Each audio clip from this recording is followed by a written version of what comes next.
بسم الله الرحمن الرحيم. كتاب أنزلناه إليك مبارك ليدبروا آياته وليتذكر أولو الألباب.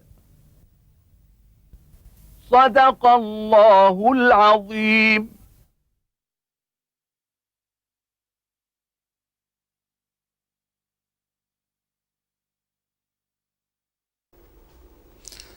الحمد لله رب العالمين الرحمن الرحيم مالك يوم الدين، والصلاة والسلام على المبعوث رحمة للعالمين سيدنا ونبينا محمد وعلى آله وأصحابه ومن اهتدى بهداه وعمل بسنته إلى يوم الدين. وبعد، فيقول الله تبارك وتعالى: آمنوا بالله ورسوله وأنفقوا مما جعلكم مستخلفين فيه، فالذين آمنوا منكم وأنفقوا لهم أجر كبير، وما لكم لا تؤمنون بالله والرسول يدعوكم لتؤمنوا بربكم وقد أخذ ميثاقكم إن كنتم مؤمنين. هو الذي ينزل على عبده آيات بينات ليخرجكم من الظلمات إلى النور، وإن الله بكم لرؤوف رحيم. وما لكم ألا تنفقوا في سبيل الله ولله ميراث السماوات والأرض، لا يستوي منكم من أنفق من قبل الفتح وقاتل، أولئك أعظم درجة من الذين أنفقوا من بعد وقاتلوا، وكلا وعد الله الحسنى والله بما تعملون خبير. من ذا الذي يقرض الله قرضا حسنا فيضاعفه له وله أجر كريم.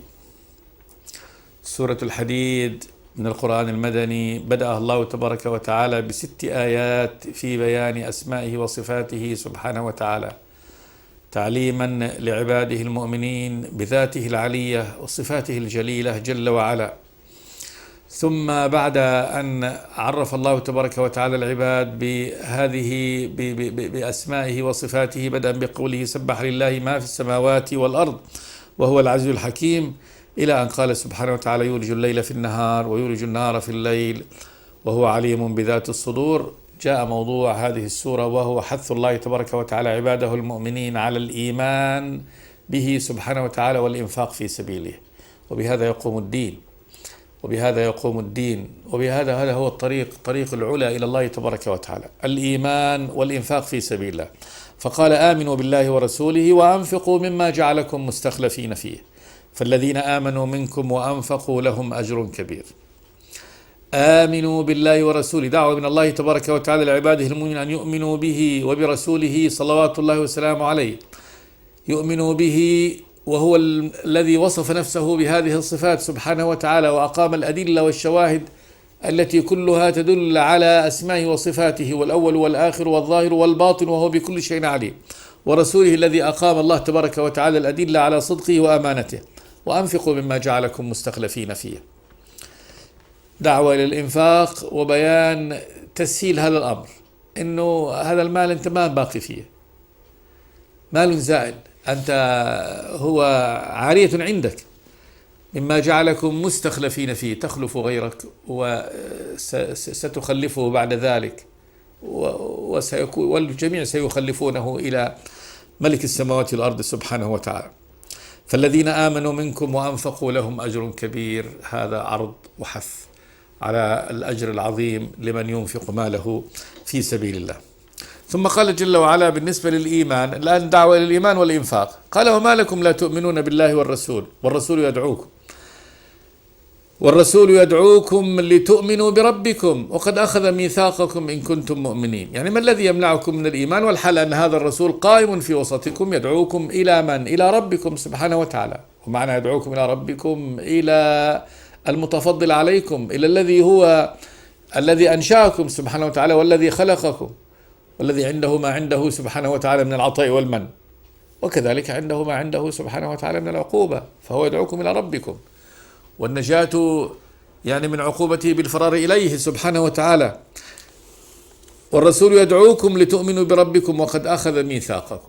أخذ النبي ميثاقكم عندما قلتم سمعنا وأطعنا، عندما شهدتم أن لا إله إلا الله محمد رسول الله، هذا ميثاق قد بذلتموه فإذا التزموا ووفوا بما عاهدتم الله تبارك وتعالى عليه، إن كنتم مؤمنين فوفوا. هو الذي ينزل على عبده آيات بينات ليخرجكم من الظلمات إلى النور وإن الله بكم لرؤوف رحيم. هذه من الدعوة للإيمان. فهو الله سبحانه وتعالى الذي ينزل على عبده محمد آيات بينات، هذا القرآن المنزل، ليخرجكم من الظلمات ما كنتم فيه من الجهالة والضلالة إلى النور، نور الإيمان، نور التشريع الهادي الذي نازل من الله تبارك وتعالى. وإن الله بكم لرؤوف رحيم، في إخراجكم هكذا من الظلمات إلى النور من رأفته ورحمته سبحانه وتعالى بكم. ثم قال جل وعلا، ده بالنسبة للإنفاق، وجاء بالنسبة للإيمان وجاء للإنفاق. فقال جل وعلا: وما لكم ألا تنفقوا في سبيل الله. يعني ما الذي يمنعكم من الإنفاق في سبيل الله؟ والحال اعلموا ولله ميراث السماوات والأرض. كل السماوات والأرض ميراث لله، ملك لله تبارك وتعالى. والله قال إنها ميراث له، وذلك أنه يعني هذا الذي أعطاكم إياه راجع إليه سبحانه وتعالى. فأنت ما في من يملك ويبقى وله الملك باقي، بل كل الذي ملكهم الله تبارك وتعالى كله سينتهي ويرجع الملك إلى مالكه سبحانه وتعالى. إنا نحن نرث الأرض ومن عليها وإلينا يرجعون. ستعود إلى الله تبارك وتعالى خلو فارغ من كل ما أعطاك الله تبارك وتعالى، كما قال جل وعلا، كما قال النبي صلوات الله وسلامه عليه: إنكم تحشرون إلى الله حفاة عراة غرلا كما بدأنا أول خلق نعيده. فأنت ستعود إلى الله تبارك وتعالى عاري، كما نزل من بطن أمك عاريا لا تملك شيئا، فكذلك ستأتي يوم القيامة هكذا بلا شيء، لا مالك معك ولا أهلك معك ولا أحد معك، ستكون هذا. ثم كل هذا الذي يعني ملكه الناس وحازوه خلاص يتركوه. وتركتم ما خولناكم وراء ظهوركم وما نرى معكم شفعاءكم الذين زعمتم أنهم فيكم شركاء لقد تقطع بينكم وضل عنكم ما كنتم تزعمون.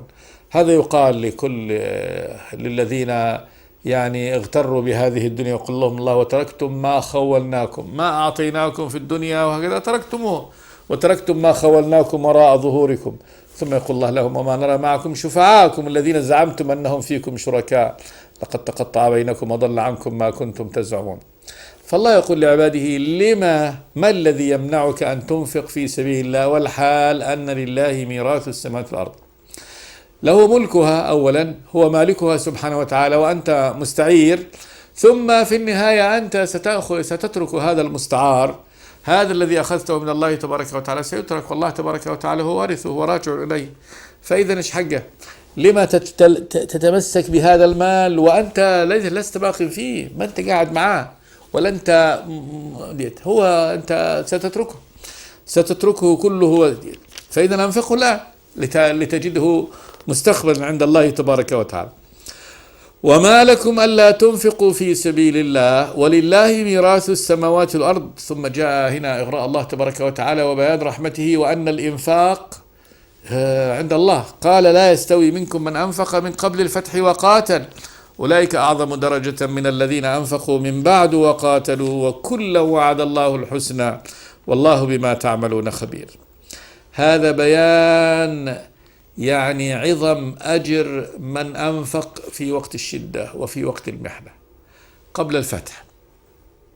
قيل هنا إن الفتح فتح مكة عندما دخلها النبي في السنة 8، وقيل إن الفتح هنا إنما هو صلح الحديبية عندما عقد النبي هذا الصلح مع المشركين في السنة 6 من الهجرة صلوات الله وسلامه عليه. والصحيح أن الفتح هنا إنما هو صلح الحديبية، لأن الله سماه فتحا في قوله تبارك وتعالى: إنا فتحنا لك فتحا مبينا ليغفر لك الله ما تقدم من ذنبك وما تأخر ويتم نعمته عليك ويهديك صراطا مستقيما. كان فتح، حتى قال يعني عمر بن الخطاب الذي كان من أشد المعارضين لهذا الصلح، قال: يا رسول الله أو فتح هو؟ قال: إي والله إنه لفتح. وبالفعل كان هذا أعظم فتح في الإسلام، هذا العهد كان أعظم فتح. وذلك أن الناس أمنوا، والحرب وضعت بين النبي وبين قريش، كانت هي الحرب الأساسية. قريش كانت هي العدو الأساسي القائم بمحاربة النبي صلوات الله وسلامه عليه. فلما وضعت يعني هذه الحرب أمن الناس، وبدأ الناس يعني يأتي بعضهم إلى بعض، وبدأ الإسلام ينتشر في مكة بكل راحة.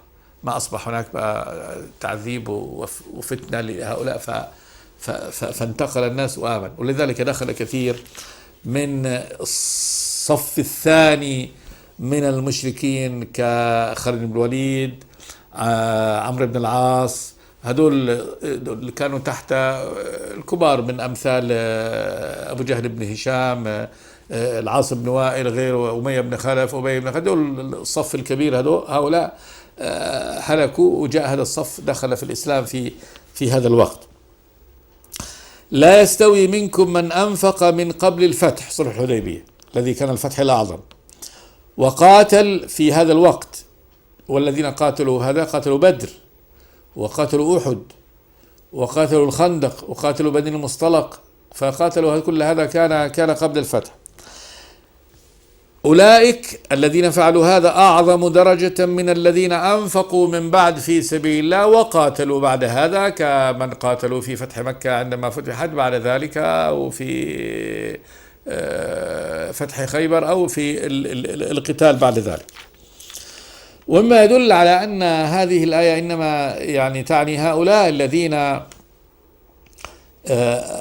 أن الفتح هنا إنما هو الحديبية، أن خالد بن الوليد رضي الله تعالى عنه خاصم عبد الرحمن بن عوف رضي الله تعالى عنه وعبد الله بن عمر، وكان هذا عندما أرسله النبي لقتال بني جذيمة، أرسل النبي خالد إلى قتال بني جذيمة، فلم يحسنوا أن يقولوا أسلمنا، وإنما قالوا صبأنا، فأمر خالد بقتلهم. وكان عبد الرحمن بن عوف أمر بالكف عنهم ما دام قالوا صبأنا، لأنهم لا يحسنون أن يقولوا يعني أسلمنا، وإنهم يعني لأنهم كان الناس يسمون محمد صلى الله عليه وسلم يقولوا الصابئ، وكانوا يسمون المسلمين معه الصبأة، فهؤلاء لم يقولوا يعني لم يحسنوا أن يقولوا لا أسلمنا، ما قالوا صبأنا أنه أسلمنا، لكن يعني اجتهد خالد وقاتلهم وقتل منهم ناس. فالنبي طبعا غضب عليه عبد الرحمن، كان تحت إمرته وكلمه يعني كلاما شديدا، وكذلك عبد الله بن عمر منعوه من هذا لكنه لم يمتنع، ثم خاطبهم خالد خطابا شديدا وقال لهم يعني تستطيلون علينا يعني بأيام سبقتمونا فيها، يعني أنتم تستطيلون علينا بأنكم يعني أسلمتم قبلنا، يعني زدتم أيام علينا في الإسلام. فالله تبارك وتعالى أنزل هذا. قال النبي صلى الله عليه وسلم لما سمع هذا الكلام قال لخالد لا تسبوا أصحابي، فلو أن أحدكم أنفق مثل أحد ذهب ما بلغ مد أحدهم ولا نصيفه. الذين أنفقوا في ذلك الوقت يرسل يقول لو أن أحدكم من هؤلاء الذين أسلموا بعد الفتح أنفق مثل أحد ذهب ما بلغ مد أحدهم، المد ملء الكف مرة، ولا نصيفه نصف المد. فدليل على أن الذين أنفقوا في وقت شدة يعني الشدة على الإسلام وفي وقت المحنة أعظم درجة عند الله تبارك وتعالى، وأي نفقة لهم أكبر من أكبر نفقة بعد ذلك مما يعني أنفقوا من بعد الفتح. لا يستوي منكم من أنفق من قبل الفتح وقاتل، أولئك أعظم درجة عند الله تبارك وتعالى من الذين أنفقوا من بعد وقاتلوا. ثم قال جل وعلا وكلا يعني من الذين آمنوا وأنفقوا قبل الفتح والذين آمنوا وأنفقوا بعد الفتح وعد الله الحسنى، وعد الله الجنة الحسنى، لأن كلهم مؤمنون كلهم عاملون، يعني سواء كان هذا وهذا، لكن التفاضل إنما في الدرجات، التفاضل بينهم إنما هو في الدرجات، لا أن هذا يعني مؤمن وكافر، وإنما التفاضل عند الله تبارك وتعالى فيه وكلا وعد الله الحسنى والله بما تعملون خبير. قال والله بما تعملون خبير، والخبرة اللي هي أدق العلم، يعني أنه يعلم علما يعني يقينيا بعمل كل أحد، وسيجازي كل أحد بما يستحق. والله تبارك والنبي يقول يعني إن في الجنة 100 درجة أعدها الله للمجاهدين في سبيله، ما بين الدرجة والدرجة ما بين السماء والأرض، فهذه 100 درجة للمجاهدين فقط، المجاهدون لهم 100 درجة، وما بين درجة ودرجة ما بين السماء والأرض. إذن فيه تفاضل هائل جدا بين أهل الجهاد في سبيل الله. فمن جاهد بالله تبارك وتعالى آمن وجاهد بعد الفتح غير من آمن وجاهد قبل الفتح. وهذه الآية أولا فيها أن الصحابة كلهم على خير، الصحابة الذين آمنوا كلهم سواء كان بعد فتح مكة أو قبلها كلهم من أهل الخير. وكذلك فيها بيان فضل مثل أبو بكر الصديق رضي الله تعالى عنه، فإن هذا أعظم المسلمين يعني جهادا وإنفاقا في سبيل الله، فإنه قد وضع ماله كله في سبيل الله من أول هذا، من أول يوم وضع ماله كله في سبيل الله، فقد أنفق ماله كله في مكة في سبيل الله رضي الله تبارك وتعالى عنه. ولم يكن هناك من منة لأحد عليه، ما في أحد له منة عليه، وضعها في اعتاق العبيد، في الفقراء والمساكين، في مواساة النبي صلوات الله والسلام عليه، وأن يكون معه وأن يجاهد معه.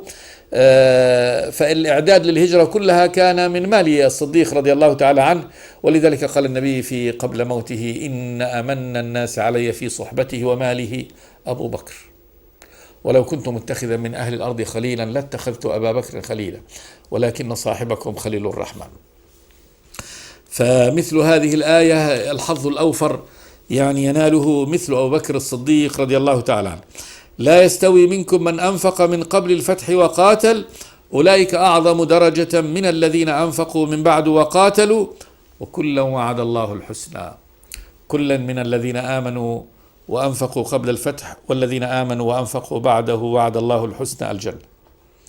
وسميت الحسنى لأنها أحسن شيء، لا أحسن منها، ما في أحسن من الجنة قط، نعيم ديت. وذلك أن الله تبارك وتعالى هذه دار السلام، دار السعادة، دار الإقامة، دار التي جمع الله تبارك وتعالى فيها كل ألوان الحبور والسرور والفرح، وخلاها من كل ما ينغص الخاطر ولو كان أدنى شيء، أدنى شيء لا تسمع فيها لاغية، ما يسمع الإنسان فيها كلمة تكدر خاطرة، ولا تقع عينه على يعني منظر يعني يكدر خاطره، ولا هناك لحظة ليست فيها استمتاع وراحة، بل أهلها لا ينامون، لا يبولون، لا يتغوطون، لا يبصقون، مجامرهم الألوة، كل أيامهم سعر، فهي الحسنى. وكلا وعد الله الحسنى الجنة العظيمة بما فيها، والله بما تعملون خبير. ثم تفضل الله تبارك وتعالى على عباده ودعاهم إلى الإنفاق بصورة من صور يعني الطلب أن ينفقوا في سبيل الله على وجه أن يقرضوه، يقرض الرب سبحانه وتعالى وهو الغني. فقال: من ذا الذي يقرض الله قرضا حسنا فيضاعفه له وله أجر كريم. الله، سبحانك، سبحانك ربي وعظم شانك. هذا من خطاب الرحمة، خطاب عظيم، تقديره شيء عظيم، لا يمكن أن يتصور الإنسان هذا، أن الله تبارك وتعالى يخاطب عباده كل ما أنفقوا، وهو الذي أعطاهم، وهو الذي خلقهم، وهو ربهم سبحانه وتعالى ومولاهم، وكل شيء بأيديهم منه، لكن يقول لهم سلفوني. سلفوني مين هذا؟ من هذا السعيد كل السعادة الذي يسلف ربه، يقرضه، يعطيه قرض، حياخده، سيأخذه وسيأخذه أضعافا مضاعفة. من ذا الذي، من هو هذا السعيد كل السعادة الذي كتب الله كله كل السعادة؟ يقرض الله، يقرض الله، أنت تقرض الله، الله الغني، الله الغني ملك السماوات والأرض ومالكها سبحانه وتعالى، والذي له ميراث كل شيء، تقرضه تسلفه. لكن الله تبارك وتعالى هنا بيطلب هذا، بيطلب مالك أيها العبد المؤمن على سبيل القرض، يقول سلفني سأعطيكه. من ذا الذي يقرض الله قرضا حسنا، قرض حسن، ومن حسنه أولا أنه يعطى للأمين، للرب سبحانه وتعالى، يعني الذي لا يضيع عنده الحق سبحانه وتعالى، ما يضيع عند الله تبارك وتعالى الحق، وسيوفيه لك، وسيوفيه بأكبر مما أخذه سبحانه وتعالى. من ذا الذي يقرض الله قرضا حسنا، حيجي من وراء خير عظيم جدا، فيضاعفه له أضعافا كثيرة، فيضاعفه له وله أجر كريم. وجاء في هذه الأضعاف أن الله تبارك وتعالى يضاعف النفقة في سبيله إلى 700 نفقة، إلى أضعاف لا يعلمها إلا هو سبحانه وتعالى. رب درهم سبق 1000 درهم، رب درهم يعني ينفق لكن يسبق 1000 درهم، هذا النفقة في سبيل الله. مثل الذين ينفقون أموالهم في سبيل الله كمثل حبة أنبتت 7 سنابل في كل سنبلة 100 حبة والله يضاعف لمن يشاء والله واسع عليم. بمعنى أنك إذا سلفت الله تبارك وتعالى دينار فإنه لا يكتبه دينار، يكتبه 700 ويكتبه أضعاف أكثر من هذا ويعطيك الأجر على أساس 700. طبعا الأجر ليس، الجنة ليست ثمن، فأنت لا تشتري يعني بمالك مهما كان يعني الجنة بالثمن، لأن كل الدنيا هذه لو ملكت كل الدنيا لتشتري بها قطعة في الجنة، الدنيا كلها لا تساوي موضع صوت في الجنة. موضع صوت أحدكم في الجنة خير من الدنيا وما فيها. فلو كان الإنسان يملك الدنيا كلها وما فيها وحيشتري به كثمن، يعني هذا في مقابل هذا، فإنه لا يجاوز هذا. هذه السنتيمترات القليلة هذه من الجنة كل الدنيا وما فيها لا تسويها. الرسول يقول عن امرأة الجنة يقول ولا نصيفها على رأسها خير من الدنيا وما فيها. فكيف بها؟ كيف بصاحبة النصيف التي تكون كم تساوي هذه لو كان إنسان يملك يعني مثل هذه الدنيا وكنوزها آلاف وملايين المرات فإنها لا تساوي حرية من حريات الجنة كثمن قليل. فإذا الجنة ليست ثمنا، وإنما الجنة عطاء من الله تبارك وتعالى، وإنما الجزاء عند الله تبارك وتعالى مضاعفة الجزاء، ليس مضاعفة أنه يشتري ب10 دنانير فالله تبارك وتعالى يعطيه كأنه اشترى ب700 دينار، لا، وإنما يحاسبه على أنه قد بدل 10 دنانير أصبحت هذه 10 دنانير 7000 أضعاف الله تبارك وتعالى إلى أضعاف كثيرة. من ذا الذي يقرض الله قرضا حسنا فيضاعفه له وله أجر كريم. يضاعفه له هنا عند الحساب، وله أجر كريم، عطاء من الله. هذا أجره عطاء من الله تبارك وتعالى، ليس ثمنا لهذا الذي نقده ودفعه. وله أجر كريم، وأجر كريم نفيس. والأجر الكريم الجنة وما فيها، الجنة وما فيها التي يعني ثمرة منها أفضل من كل الدنيا، وقطعة صغيرة منها أفضل من كل الدنيا، وله أجر كريم. ثم قال جل وعلا يوم ترى المؤمنين والمؤمنات يسعى نورهم بين أيديهم وبأيمانهم. الله، منظر عظيم جدا.